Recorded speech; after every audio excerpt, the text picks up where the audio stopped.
CM ಕುರ್ಚಿ ಕದನ ಮತ್ತಷ್ಟು ರಣರೋಚಕ. ಸೆಪ್ಟೆಂಬರ್ ಕ್ರಾಂತಿಗೂ ಮುನ್ನ ಸಿದ್ದರಾಮಯ್ಯ ಬ್ರಹ್ಮಾಸ್ತ್ರ. 5 ವರ್ಷ ನಾನೇ ಸಿಎಂ. ಡಿಕೆಶಿ ಬಣಕ್ಕೆ ಟಕ್ಕರ್. ಸಿದ್ದರಾಮಯ್ಯ ಬ್ರಹ್ಮಾಸ್ತ್ರಕ್ಕೆ ಅಸಹಾಯಕರಾದ ಡಿಸಿಎಂ. ಮೊನ್ನೆ ಮೈಸೂರಿನಲ್ಲಿ ಡಿಕೆಶಿ ಕೈ ಎತ್ತಿದ ಸಿಎಂ. ಇಂದು ಮತ್ತೊಂದು ಚೆಕ್ಮೇಟ್. ಶಾಸಕರಿಗೆ ಡಿಕೆಶಿ ಕೊಟ್ಟ ಎಚ್ಚರಿಕೆ ಏನು? ಈ ಎಲ್ಲ ಮಾಹಿತಿಯನ್ನ ನೋಡ್ತಾ ಹೋಗೋಣ ಕರ್ನಾಟಕ ಟಾಪ್ 20ಯಲ್ಲಿ. ಕಾಂಗ್ರೆಸ್ನಲ್ಲಿ ಸಿಎಂ ಕುರ್ಚಿ ಕಿತ್ತಾಟ ದಿನದಿಂದ ದಿನಕ್ಕೆ ಹೆಚ್ಚಾಗ್ತಿದೆ. ಸೆಪ್ಟೆಂಬರ್ನಲ್ಲಿ ಕ್ರಾಂತಿಯಾಗುವ ಮಾತುಗಳು ಕಾಂಗ್ರೆಸ್ನಲ್ಲಿ ಕೇಳಿ ಬರ್ತಿದ್ವು. ಆದ್ರೀಗ ಸಿಎಂ ಸಿದ್ದರಾಮಯ್ಯ ಪ್ರಯೋಗಿಸಿರೋ ಬ್ರಹ್ಮಾಸ್ತ್ರಕ್ಕೆ ಡಿಕೆಶಿ ಥಂಡ ಹೊಡೆದಿದ್ದಾರೆ. 5 ವರ್ಷ ನಾನೇ ಸಿಎಂ ಆಗಿರ್ತೇನೆ ಎಂದು ಹೇಳುವ ಮೂಲಕ ನಾಯಕತ್ವ ಬದಲಾಗಲೇಬೇಕು ಅಂತ ಡಿಕೆಶಿ ಟೀಮ್ ಶಾಸಕರ ಬಹಿರಂಗ ಹೇಳಿಕೆಗಳಿಗೆ ಸಿಎಂ ಸಿದ್ದರಾಮಯ್ಯ ಟಕ್ಕರ್ ಕೊಟ್ಟಿದ್ದಾರೆ. 5 ವರ್ಷ ಸಿಎಂ ಆಗಿಯೇ ಇರ್ತೀರಾ ಎಂಬ ಪ್ರಶ್ನೆಗೆ ಪ್ರತಿಕ್ರಿಯಿಸಿದ ಸಿದ್ದರಾಮಯ್ಯ, ಹೌದು 5 ವರ್ಷ ನಾನೇ ಸಿಎಂ ಆಗಿರ್ತೀನಿ. ಮತ್ಯಾಕೆ ಅನುಮಾನ ಬಂದಿದೆ ಅಂತ ಪ್ರಶ್ನಿಸಿದ್ರು. ಬಿಜೆಪಿಯವರು ಸುಳ್ಳು ಹೇಳೋದ್ರಲ್ಲಿ ನಿಸ್ಸೀಮರು. ಸತ್ಯ ಹೇಳೋದು ಅವರಿಗೆ ಗೊತ್ತೇ ಇಲ್ಲ. ನಾವೆಲ್ಲರೂ ಒಟ್ಟಾಗಿದ್ದೇವೆ. 5 ವರ್ಷ ನಾವೇ ಅಧಿಕಾರದಲ್ಲಿ ಇರ್ತೇವೆ. ನಮ್ಮ ಸರ್ಕಾರ ಬಂಡೆ ತರ ಇರುತ್ತೆ ಎಂದ್ರು. 2ನೇ ವರ್ಷದ ಸಾಧನಾ ಸಮಾವೇಶದಲ್ಲಿ 3 ಲಕ್ಷ ಜನ ಇದ್ರು. ಮಳೆ ಇದ್ರೂ ಸಹ ಜನ ಬಂದಿದ್ರು. ಯಾರಾದ್ರೂ ಸುಮ್ನೆ ಬರ್ತಾರಾ ಅಂತ ಪ್ರಶ್ನೆ ಮಾಡಿದ ಸಿಎಂ, ವಿಪಕ್ಷ ನಾಯಕ ಆರ್ ಅಶೋಕ್, ಬಿಜೆಪಿ ರಾಜ್ಯಾಧ್ಯಕ್ಷ ವಿಜಯೇಂದ್ರ ವಿರುದ್ಧವೂ ತೀವ್ರ ವಾಗ್ದಾಳಿ ನಡೆಸಿದ್ರು. 5 ವರ್ಷ ನಾವೇ ಅಧಿಕಾರದಲ್ಲಿ ಇರ್ತೀವಿ. ಕಲ್ಲು ಬಂಡೆ ತರ ಇರ್ತದೆ ನಮ್ಮ ಸರ್ಕಾರ, ಗಟ್ಟಿಯಾಗಿ. ಅದರಿಂದ ಅವರು ಹಗಲು ಕನಸು ಕಾಣ್ತಾ ಇದ್ದಾರೆ. ಪಾಪ ಬಿಜೆಪಿಯವರು ಹಗಲು ಕನಸು ಕಾಣ್ತಾ ಇದ್ದಾರೆ. ಅವರು ಅಧಿಕಾರದಲ್ಲಿ ಇದ್ದಾಗ ಏನೂ ಮಾಡಲಿಲ್ಲ. ಏನಾದ್ರು ಮಾಡಿದ್ರ ಇಂಥದ್ದು ಮಾಡಿದೀವಿ ಅಂತ ಹೇಳಿ ನೋಡೋಣ. ರಾಜ್ಯದಲ್ಲಿ ಸೆಪ್ಟೆಂಬರ್ ಕ್ರಾಂತಿಯ ಕೋಲಾಹಲ ಜೋರಾಗಿದೆ. ಡಿಕೆ ಶಿವಕುಮಾರ್ ಸಿಎಂ ಆಗುವ ಆಸೆ ಭಗ್ನವಾಯ್ತಾ ಅನ್ನೋ ಪ್ರಶ್ನೆ ಉದ್ಭವಿಸಿದೆ. 5 ವರ್ಷ ನಾನೇ ಸಿಎಂ ಎಂಬ ಸಿದ್ದರಾಮಯ್ಯ ಹೇಳಿಕೆಗೆ ಪ್ರತಿಕ್ರಿಯಿಸಿದ ಡಿಕೆಶಿ, ನಾನು ಸಿದ್ದರಾಮಯ್ಯಗೆ ಸಪೋರ್ಟ್ ಮಾಡಲೇಬೇಕು, ಬೆಂಬಲ ನೀಡ್ತೇನೆ. ನಾನು ಸಿಎಂ ಬೆನ್ನಿಗೆ ನಿಂತು ಸಹಕಾರ ಕೊಡ್ತೇನೆ. ನಾಯಕತ್ವ ಬದಲಾವಣೆ ಬಗ್ಗೆ ಹೈಕಮಾಂಡ್ ತೀರ್ಮಾನಕ್ಕೆ ಬದ್ಧ. ಪಕ್ಷದ ತೀರ್ಮಾನಕ್ಕೆ ನಾನು ಬದ್ಧನಾಗಿರ್ತೇನೆ ಎಂದು ಹೇಳಿದ್ದಾರೆ. ಈ ಕುರಿತು ಕುರ್ಚಿ ಕದನದ ಚದುರಂಗದಾಟದಲ್ಲಿ ಡಿಕೆಶಿ ಹೈಕಮಾಂಡ್ನತ್ತ ಬೊಟ್ ಮಾಡಿದ್ದಾರೆ. ಇನ್ನು ಡಿಕೆಶಿ ಅಸಹಾಯಕತೆ ಹೇಳಿಕೆ ಪಕ್ಕಾ ಗೇಮ್ ಪ್ಲಾನ್ ಎನ್ನಲಾಗಿದೆ. ಪಿಕ್ಚರ್ ಅಭಿ ಹೇ ಎನ್ನುವಂತೆ ಡಿಕೆಶಿಯಿಂದ ಸಿಎಂಗೆ ರಿವರ್ಸ್ ಟ್ರಿಕ್ಸ್ ಅಸ್ತ್ರ ಪ್ರಯೋಗ ಆಗಿದೆ. ಸದ್ಯಕ್ಕೆ ಸಿಎಂ ಪರ ನಿಲ್ತೀನಿ, ನನ್ನ ಆಕ್ಷೇಪ ಇಲ್ಲ ಎಂದು ಮೈಂಡ್ ಗೇಮ್ ಸಂದೇಶ ರವಾನಿಸಿದ್ದು, ಡಿಕೆಶಿ ತೆರೆಯ ಹಿಂದೆ ಕುರ್ಚಿ ಶುಭಕಾಲ ಕಥೆ ಬರೆಯುತ್ತಿದ್ದಾರೆ ಅಂದ್ರೂ ತಪ್ಪಾಗಲಾರದು. ಹೈಕಮಾಂಡ್ ಹೇಳಿದಂತೆ ಆಗುತ್ತೆ ಅಂದ್ರೆ ಸಿದ್ದರಾಮಯ್ಯ ಹೇಳಿದ್ದೆ ಫೈನಲ್ ಅಲ್ಲ ಎಂಬ ಸಂದೇಶವನ್ನ ಡಿಕೆಶಿ ನೀಡಿದ್ದಾರೆ. What option I have? I have to stand by him, I support him. I don't have any objection to it.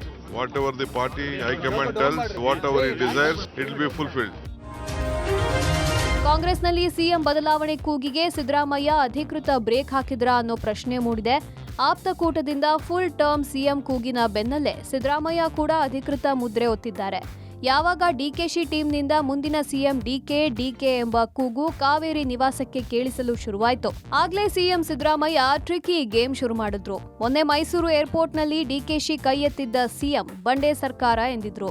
ಇವತ್ತು ನಂದಿ ಬೆಟ್ಟದಲ್ಲಿ 5 ವರ್ಷ ಸಿಎಂ ಹೇಳಿದ್ದು ಸಿದ್ದರಾಮಯ್ಯ ಮೈಂಡ್ ಗೇಮ್ ಎನ್ನಲಾಗ್ತಿದೆ. 5 ವರ್ಷ ನಾನೇ ಸಿಎಂ ಎಂದು ಹೇಳುವ ಮೂಲಕ ಡಿಕೆಶಿ ಬಣದ ಶಾಸಕರ ಬಹಿರಂಗ ಹೇಳಿಕೆಗಳಿಗೆ ಟಕ್ಕರ್ ಕೊಟ್ಟಿದ್ದಾರೆ. ಅಲ್ಲದೆ ಆಪ್ತ ಸಚಿವರು ಶಾಸಕರ ಮಾತುಗಳಿಗೆ ಮತ್ತಷ್ಟು ಪವರ್ ಬಂದಂತಾಗಿದೆ. ಡಿಕೆಶಿಯ ಒಳತಂತ್ರಗಳನ್ನ ವೀಕ್ ಮಾಡಲು ಸಿದ್ದರಾಮಯ್ಯ ಬ್ರಹ್ಮಾಸ್ತ್ರ ಪ್ರಯೋಗಿಸಿದ್ದಾರೆ ಎನ್ನಲಾಗಿದೆ.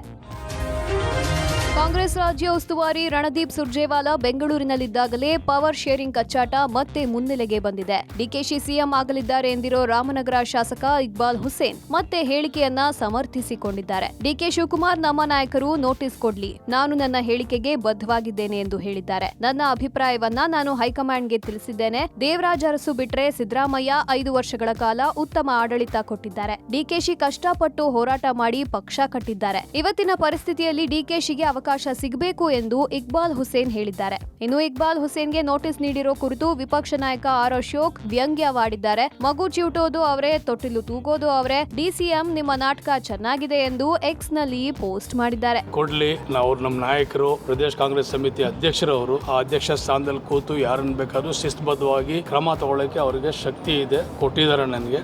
ನಾನು ನನ್ನ ಹೇಳಿಕೆ ನಾನು ಬದ್ಧವಾಗಿದ್ದೀನಿ. ನನ್ನಲ್ಲಿ ಏನಿತ್ತು ನಾನು ಅದನ್ನ ಮನವರಿಕೆ ಮಾಡಿಕೊಟ್ಟಿದ್ದೀನಿ. ಆಯ್ತು, ನಾನು ಇನ್ಮೇಲೆ ಹೇಳಿಕೆ ಕೊಡಲ್ಲ ಅಂತ ಹೇಳ್ಬಿಟ್ಟಿದ್ದೀನಿ. ಸಚಿವರ ವಿರುದ್ಧ ಕಾಂಗ್ರೆಸ್ ಶಾಸಕರೇ ಬಹಿರಂಗ ಅಸಮಾಧಾನ ಹೊರಹಾಕಿದ್ದಾರೆ. ಈ ಕುರಿತು ರಾಜ್ಯ ಕಾಂಗ್ರೆಸ್ ಉಸ್ತುವಾರಿ ಸುರ್ಜೇವಾಲಾಕ್ಕೂ ಶಾಸಕರು ಚಾರ್ಜ್ ಶೀಟ್ ಸಲ್ಲಿಸಿದ್ದಾರೆ. ಈ ಕುರಿತು ಪ್ರತಿಕ್ರಿಯೆ ಕೊಟ್ಟಿರುವ ಡಿಸಿಎಂ ಡಿಕೆ ಶಿವಕುಮಾರ್, ನಮ್ಮ ಶಾಸಕರಿಗೆ ಯಾವುದೇ ಅಸಮಾಧಾನ ಇಲ್ಲ. ಮುಂದಿನ ಚುನಾವಣೆಗೆ ಸಿದ್ಧತೆ ಮಾಡುವ ದೃಷ್ಟಿಯಿಂದ ಸುರ್ಜೇವಾಲಾ ಶಾಸಕರ ಸಭೆ ಮಾಡಿದ್ದಾರೆ ಅಂತ ತಿಳಿಸಿದ್ದಾರೆ. ಪಕ್ಷದ ಶಿಸ್ತು ಯಾರು ಉಲ್ಲಂಘನೆ ಮಾಡಬಾರದು.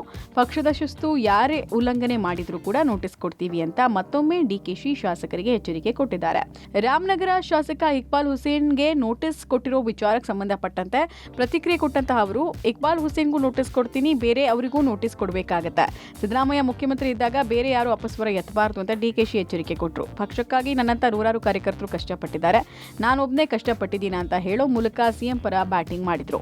ಅಸಮಾಧಾನ ಎಲ್ಲೂ ಇರಲಿಲ್ಲ, ಯಾರ ಅಸಮಾಧಾನ ಏನಿಲ್ಲ. ಅವರು ಪಾರ್ಟಿ ವಿಚಾರದಲ್ಲಿ, ಸಂಘಟನೆ ವಿಚಾರದಲ್ಲಿ ಕೆಲವು ಅವ್ರಿಗೆ ರೆಸ್ಪಾನ್ಸಿಬಿಲಿಟಿ, ಅಕೌಂಟಬಿಲಿಟಿ ಫಿಕ್ಸ್ ಮಾಡ್ತಾ ಇದ್ದಾರೆ. ಈಗಿಂದನೇ ಯಾವ ರೀತಿ ಎಲೆಕ್ಷನ್ಗೆ ಸಿದ್ಧತೆ ಮಾಡ್ಕೊಳ್ಬೇಕು ಅನ್ನೋದನ್ನ ಅವರು ರೆಡಿ ಮಾಡ್ತಾರೆ. ಅವ್ರಿಗೂ ನೋಟಿಸ್ ಕೊಡ್ತೀನಿ, ಬೇರೆಯವ್ರಿಗೂ ನೋಟಿಸ್ ಕೊಡಲೇಬೇಕಾಗ್ತದೆ. Discipline important. ನನ್ನಂಥವ್ರು ನೂರಾರು ಜನ ಕಷ್ಟಪಟ್ಟಿದ್ದಾರೆ, ನಾನು ಒಬ್ಬನೇ ಪಟ್ಟಿದ್ದೇನೆ. ಸಾವಿರಾರು ಜನ, ಲಕ್ಷಾಂತರ ಜನ ಕಾರ್ಯಕರ್ತರು ಕಷ್ಟಪಟ್ಟಿದ್ದಾರೆ. ಫಸ್ಟ್ ಅವ್ರ ಬಗ್ಗೆ ನಾವು ಯೋಚನೆ ಮಾಡಿ. ಸಿದ್ದರಾಮಯ್ಯ ಸರ್ಕಾರದ ವಿರುದ್ಧ ಶಾಸಕ ಬಿಆರ್ ಪಾಟೀಲ್ ಅಸಮಾಧಾನಕ್ಕೆ ಸ್ಫೋಟಕ ಟ್ವಿಸ್ಟ್ ಸಿಕ್ಕಿದೆ. ರಾಜೀವ್ ಗಾಂಧಿ ನಿಗಮದ ಅಕ್ರಮದ ಬಗ್ಗೆ ಪತ್ರ ಬರೆದ್ರು, ಸಿಎಂ ಕೇರ್ ಮಾಡಿರಲಿಲ್ಲ. ಆದ್ರೆ ಮಾಜಿ ಶಾಸಕರು, ಪಂಚಾಯತ್ ಅಧ್ಯಕ್ಷರು ಬರೆದ ಪತ್ರಕ್ಕೆ ಮನ್ನಣೆ ಕೊಟ್ಟಿದ್ರು. ಹೀಗಾಗಿ ಸಿಎಂ ಸಿದ್ದರಾಮಯ್ಯ ವಿರುದ್ಧ ಬಿಆರ್ ಪಾಟೀಲ್ ಸಿಡಿದಿರಬಹುದು ಎನ್ನಲಾಗಿದೆ. ಅಲ್ಲದೆ ಬಿಆರ್ ಪಾಟೀಲ್ ಎದುರು ಸ್ಪರ್ಧಿಸಿ ಪರಾಜಿತರಾಗಿದ್ದ ಮಾಜಿ ಶಾಸಕ ಸುಭಾಷ್ ಗುತ್ತೇದಾರ್ ದೂರಿಗೂ ಸಿಎಂ ಸ್ಪಂದಿಸಿದ್ದು, ಇದು ಬಿಆರ್ ಪಾಟೀಲ್ರನ್ನ ಸಹಜವಾಗಿ ಕೆರಳುವಂತೆ ಮಾಡಿತ್ತು. ನರೇಗಾ ಯೋಜನೆಯಡಿ ತೆರೆದ ಬಾವಿ ನಿರ್ಮಾಣದಲ್ಲಿ ನಡೆದಂತಹ ಅಕ್ರಮದ ಬಗ್ಗೆ ಸುಭಾಷ್ ಗುತ್ತೇದಾರ್ ದೂರು ಕೊಟ್ಟರು. ಗುತ್ತೇದಾರ್ ದೂರಿಗೆ ಸ್ಪಂದಿಸಿ ಸರ್ಕಾರ ತನಿಖಾ ತಂಡ ರಚಿಸಿತ್ತು. ತನಿಖಾ ತಂಡ ಆಳಂದಾಗೆ ಆಗಮಿಸಿ ನೇಮಕ ಮಾಡುವಂತೆ ಪಂಚಾಯತ್ ರಾಜ್ ಆಯುಕ್ತರಿಗೆ ತನಿಖಾ ತಂಡ ಮನವಿ ಮಾಡಿತ್ತು. ಬಿಆರ್ ಪಾಟೀಲ್ ಕ್ಷೇತ್ರದಲ್ಲಿ ನಡೆದ ಅಕ್ರಮದ ಆರೋಪಕ್ಕೆ ಸರ್ಕಾರ ಮಣೆ ಹಾಕಿತ್ತು. ರಾಜ್ಯ ಸರ್ಕಾರದ ಈ ನಡೆಯಿಂದ ಬಿಆರ್ ಪಾಟೀಲ್ ಆಕ್ರೋಶಗೊಂಡ್ರು. ತನಿಖಾ ತಂಡ ಬಂದು ಹೋದ ನಂತರವಷ್ಟೇ ಮನಿ ಕೊಟ್ರೆ ಮನೆ ಆಡಿಯೋ ಬಾಂಬ್ ಹೊರಬಿದ್ದಿತ್ತು. ಈ ಆಡಿಯೋ ರಿಲೀಸ್ ಆಗೋಕೆ ಸರ್ಕಾರ ತಮ್ಮ ವಿರುದ್ಧದ ಅಕ್ರಮ ಆರೋಪಕ್ಕೆ ಹೆಚ್ಚು ಒತ್ತು ಕೊಟ್ಟಿತ್ತು ಅಂತ ಹೇಳಲಾಗ್ತಿದೆ. ಹಾಸನ ಸೇರಿದಂತೆ ರಾಜ್ಯದ ಹಲವು ಜಿಲ್ಲೆಗಳಲ್ಲಿ ಯುವಕರಲ್ಲಿ ಹಾರ್ಟ್ ಅಟ್ಯಾಕ್ ಸಂಭವಿಸ್ತಾ ಇರೋದು ಚಿಂತೆಗೆ ಈಡು ಮಾಡಿದೆ.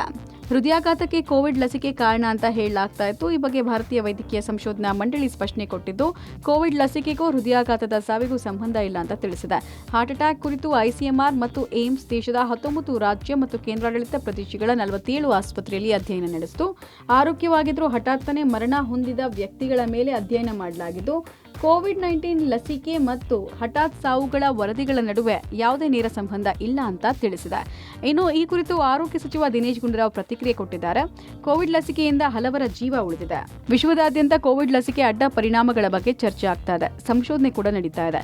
ಇದನ್ನ ನೇರವಾಗಿ ಹೇಳಕ್ ಆಗಲ್ಲ ಅಂದಿದ್ದಾರೆ. ಇತ್ತೀಚಿನ ದಿವಸಗಳಲ್ಲಿ ಯುವಕರಿಗೆ ಹೆಚ್ಚಾಗಿ ಇಂಥ ಹೃದಯಾಘಾತಗಳು ಅಥವಾ ಅವ್ರು ಕ್ಯಾನ್ಸರ್ ಪೀಡಿತರಾಗ್ತಕ್ಕಂಥದ್ದು ಇದೆಲ್ಲ ಕೂಡ ಕಾಣ್ತಾ ಇದ್ದೀವಿ. ಅದು ಒಂದು ಕಡೆ. ಆದರೆ ಹಾಸನ್ ಪ್ರತ್ಯೇಕವಾಗಿ ನೋಡಬೇಕಾದ್ರೆ ಇಲ್ಲಿ ಏನಾದರೂ ಬೇರೆ ಕಾರಣಗಳಿದೆಯಾ, ಪ್ರತ್ಯೇಕ ಕಾರಣಗಳಿದೆಯಾ, ಅಥವಾ ಇಲ್ಲಿ ಏನಾದರೂ ವಿಶೇಷವಾದಂಥ ಒಂದು ಸನ್ನಿವೇಶನ ಏನು ಅಂತ ನಾವು ನೋಡಬೇಕಾಗ್ತದೆ. ಮತ್ತು ಇದೆಲ್ಲ ಮಾಹಿತಿಯನ್ನು ಸಂಗ್ರಹಣೆ ಮಾಡಿ ಅವರು ನಮಗೊಂದು ವರದಿ ಕೊಟ್ಟ ನಂತರ ನಾವು ಹೇಳೋಕ್ಕಾಗ್ತದೆ. ಹಾಸನ ಜಿಲ್ಲೆಯಲ್ಲಿ ಹೃದಯಾಘಾತಕ್ಕೆ ಬಲಿಯಾಗ್ತಾ ಇರೋರ ಸಂಖ್ಯೆ ದಿನೇ ದಿನೇ ಹೆಚ್ಚಾಗ್ತಾ ಇದ್ದು ಜಿಲ್ಲೆಯ ಜನರನ್ನ ಆತಂಕಗೊಳ್ಳುವಂತೆ ಮಾಡಿದೆ. ಇದರ ಬೆನ್ನಲ್ಲೇ ಧಾರವಾಡ ಜಿಲ್ಲೆಯಲ್ಲೂ ಹಾರ್ಟ್ ಅಟ್ಯಾಕ್ಗೆ ಜನ ಬೆಚ್ಚಿ ಬಿದ್ದಿದ್ದಾರೆ. ನವಲಗುಂದ ಪಟ್ಟಣದಲ್ಲಿ ಓರ್ವ ಹಾಗೂ ಯಮನೂರು ಗ್ರಾಮದಲ್ಲಿ ಒಬ್ಬ ಹೃದಯಾಘಾತಕ್ಕೆ ಬಲಿಯಾಗಿರೋದು ಜನ ತೀವ್ರ ಆತಂಕದಲ್ಲಿ ಕಾಲ ಕಳೆಯುವಂತಾಗಿದೆ. ನವಲಗುಂದ ಪುರಸಭಾ ಮಾಜಿ ಉಪಾಧ್ಯಕ್ಷೆ ಪದ್ಮಾವತಿ ಪೂಜಾರ ಅವರ ಮಗ 44 ವರ್ಷದ ಮುತ್ತಪ್ಪ ಶಂಕರಪ್ಪ ಪೂಜಾರ ಸೋಮವಾರ ರಾತ್ರಿ ಮಲಗಿದ್ದಲ್ಲೇ ಹೃದಯಾಘಾತದಿಂದ ಮೃತಪಟ್ಟಿದ್ದಾರೆ. ಇನ್ನು ಯಮನೂರ ಗ್ರಾಮದ ನಿವಾಸಿ ಕೇಬಲ್ ಆಪರೇಟರ್ 45 ವರ್ಷದ ಫಕೀರಪ್ಪ ಬಣಗಾರ ಸೋಮವಾರ ರಾತ್ರಿ ಹಾರ್ಟ್ ಅಟ್ಯಾಕ್ನಿಂದ ಕೊನೆಯುಸಿರೆಳಿದಿದ್ದಾರೆ. ಹಾವೇರಿ ಜಿಲ್ಲೆಯಲ್ಲೂ ಇಬ್ಬರು ಹೃದಯಾಘಾತಕ್ಕೆ ಬಲಿಯಾಗಿದ್ದಾರೆ. ರಾತ್ರಿ ಏಕಾಏಕಿ ಎದೆನೋವು ಕಾಣಿಸಿಕೊಂಡು ಹಾನಗಲ್ ತಾಲೂಕಿನ ಅಕ್ಕಿಯಾಲೂರಿನ ನಿಂಗಪ್ಪ ಅಂಬಿಗೇರ ಮೃತಪಟ್ಟಿದ್ದಾರೆ. ನಿನ್ನೆ ಸಂಜೆ ಎದೆನೋವಿನಿಂದ ಹಾವೇರಿಯ ವಿಜಯನಗರದ ನಿವಾಸಿ ಗೀತಾ ಪಾಟೀಲ್ ಅನ್ನೋರು ಸಾವನ್ನಪ್ಪಿದ್ದಾರೆ. ಇನ್ನು ಹೃದಯಾಘಾತಕ್ಕೆ ಅತಿಯಾದ ಮೊಬೈಲ್ ಬಳಕೆ ಹಾಗೂ ನಿದ್ರಾಹೀನತೆ ಕೂಡ ಕಾರಣ ಅಂತ ಕಲಬುರಗಿ ಜಯದೇವ ನಿರ್ದೇಶಕ ಡಾಕ್ಟರ್ ವೀರೇಶ್ ತಿಳಿಸಿದ್ದಾರೆ. ಕೋವಿಡ್ ವ್ಯಾಕ್ಸಿನ್ನಿಂದ ಹೃದಯಾಘಾತ ಸಂಭವಿಸುತ್ತೆ ಅಂತ ಹೇಳಕ್ಕಾಗಲ್ಲ. ಧೂಮಪಾನ, ಮದ್ಯಪಾನ, ಜಂಕ್ ಫುಡ್ ಕಾರಣದಿಂದ ಹಾರ್ಟ್ ಅಟ್ಯಾಕ್ ಸಂಭವಿಸುತ್ತೆ ಅಂತ ವೀರೇಶ್ ಹೇಳಿದ್ದಾರೆ. ಕೋವಿಡ್ ನಾವು ತೊಗೊಂಡಿದ್ದೀವಿ.